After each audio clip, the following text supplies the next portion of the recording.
मेरी बाइक बदमाश ले गए। अब मैं क्या करूं? रो मत बेटे, अल्लाह पर भरोसा रखो, मैं तुम्हारी मदद करूंगा।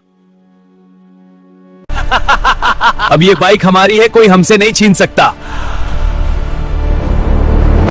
जुल्म करने वालों, अभी बाइक वापस करो।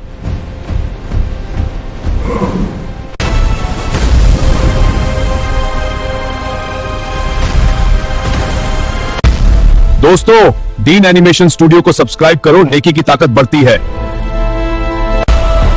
दोस्तों, दीन एनिमेशन स्टूडियो को सब्सक्राइब करो, नेकी की ताकत बढ़ती है।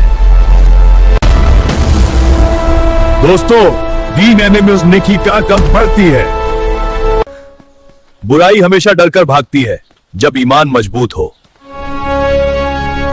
लो बेटा।